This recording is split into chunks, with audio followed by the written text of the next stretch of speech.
Assalamualaikum warahmatullahi wabarakatuh.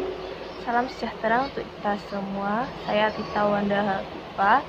Dalam video ini, mari kita bersama-sama kita panjatkan puji syukur kepada Tuhan Yang Maha Esa atas karunia dan atas berkat rahmatnya serta kasih sayang. Kita semua masih diberi kesempatan untuk menjalankan aktivitas kita seperti biasa. Teman-teman yang kusayangi, bagaimana kita memahami pengertian hidup sukses? Dari mana kita harus memulainya ketika kita ingin memperjuangkannya? Tampaknya tidak terlalu salah bila ada orang yang telah berhasil menempuh jenjang pendidikan tinggi, bahkan lulusan luar negeri, lalu menganggap dirinya adalah orang sukses. Mungkin juga seseorang yang gagal dalam menempuh jalur pendidikan formal belasan tahun lalu, tetapi saat ini dirinya berani menepuk dada karena yakin bahwa dirinya telah mencapai sukses. Mengapa demikian? Karena ia telah menjadi wirausahawan yang lalu berusaha keras tanpa mengenal lelah, sehingga mewujudlah segala buah jerih payahnya itu dalam belasan perusahaan yang telah menguntungkan. Seorang ayah di hari tuanya tersenyum puas karena telah berhasil mengayuh bahtera rumah tangga yang tentram dan bahagia, sementara anak-anaknya yang telah ia antar ke gerbang cakrawala keberhasilan hidup yang mandiri.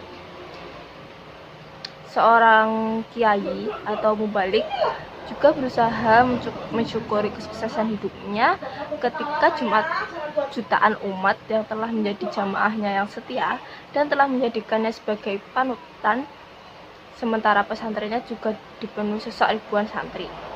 Pendek kata adalah hak setiap orang untuk menentukan diri dari sudut pandang mana ia akan melihat kesuksesan hidup. Akan tetapi, dari sudut pandang manakah suksesnya seorang muslim dapat menilai dirinya sebagai orang yang telah meraih hidup sukses dalam urusan dunianya? Yang pertama adalah dengan membangun fondasi. Kalau kita hendak membangun rumah, maka yang perlu terlebih dahulu dibuat adalah fondasi dan diperkokoh terlebih dahulu fondasinya, karena fondasi yang tidak kuat sudah dapat dipastikan akan membuat bangunan itu cepat ambruk, kendati dinding ataupun atapnya sekuat apapun. Hal ini sering terjadi menimpa sebuah keluarga. Tampak berhasil membina rumah tangga yang berkecukupan dalam hal materi. Di luarnya, sang suami itu terlihat sukses meniti karir di kantornya, lalu sang istri juga terlihat pandai bergaul di tengah masyarakat sekitarnya, lalu sang anak-anak pun berhasil menempuh jenjang studi hingga perguruan tinggi, bahkan sudah mencapai posisi yang bagus di sebuah perusahaan. Namun, apa yang terjadi kemudian? Suatu ketika hancurlah keutuhan rumah tangganya karena beberapa faktor yang mungkin mental mereka tidak dipersiapkan sebelumnya untuk menghadapinya. Suami menjadi lupa diri karena harta, gelar, pangkat, dan kedudukannya, sehingga ia mengabaikan kesetiaannya kepada keluarga. Istri pun menjadi lupa posisinya sendiri, terjebak dalam prasangka, mudah iri terhadap sesama, tetangganya, dan ia pun mendorong suaminya untuk berbuat licik dalam pekerjaannya agar mendapatkan uang yang cukup untuk memuaskan rasa irinya tersebut. Anak-anaknya pun tidak lagi menemukan kesenangan karena sehari-hari menonton keteladanan dari ayah ibunya, jadi dirinya pun tidak menjadi bahagia. Dia pun menjadi mencantap harta dari sesuatu yang tidak berkah.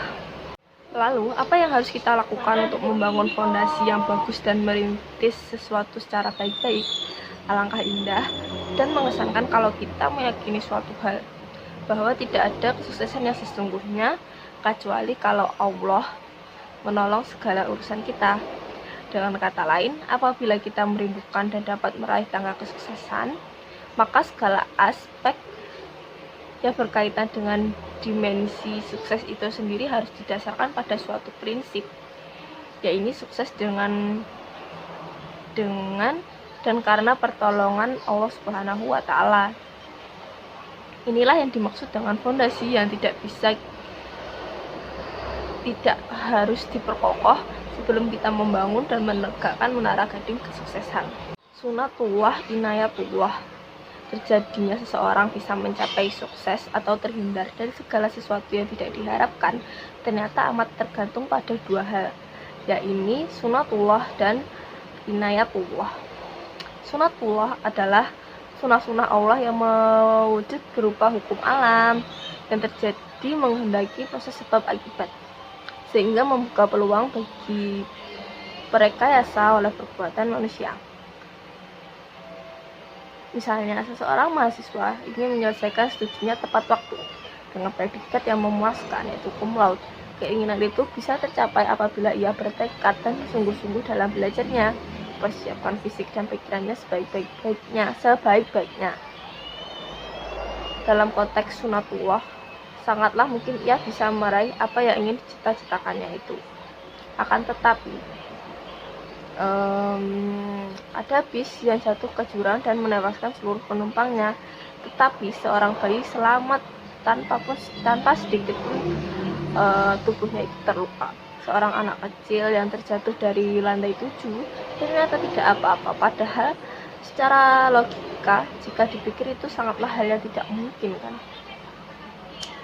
Sebaliknya, mahasiswa yang telah bersungguh-sungguh berikhtiar bisa jadi gagal total karena Allah telah menakdirkannya ia telah sakit parah menjelang masa ujian akhir studinya.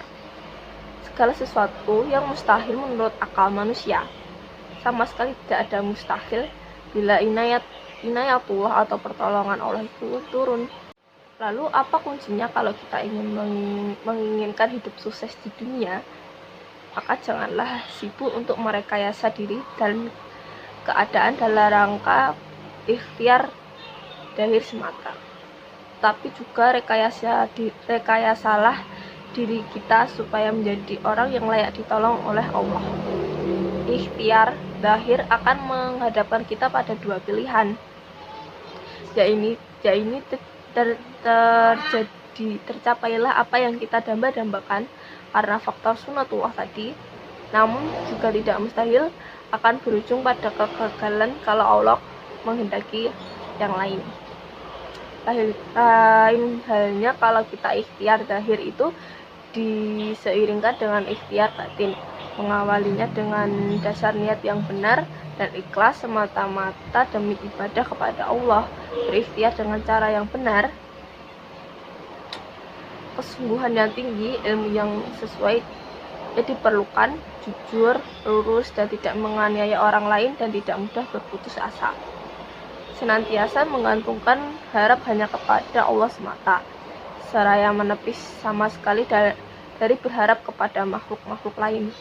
Memohon segenap hati kepada Allah agar kita bisa sekiranya apa-apa yang tengah diikhtiarkan itu bisa menjadi maslahat bagi dirinya maupun bagi orang lain.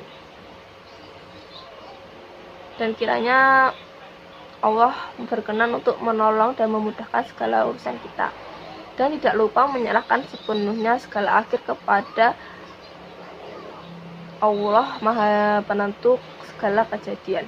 Bila Allah sudah menolong, maka siapa yang ingin menghalangi pertolongannya, walaupun bergabung jin dan manusia untuk menghalangi pertolongan yang diturunkan Allah, seorang hambanya sekali-sekali tidak akan pernah terhalang karena dia memang berkewajiban untuk menolong hamba-hambanya yang beriman.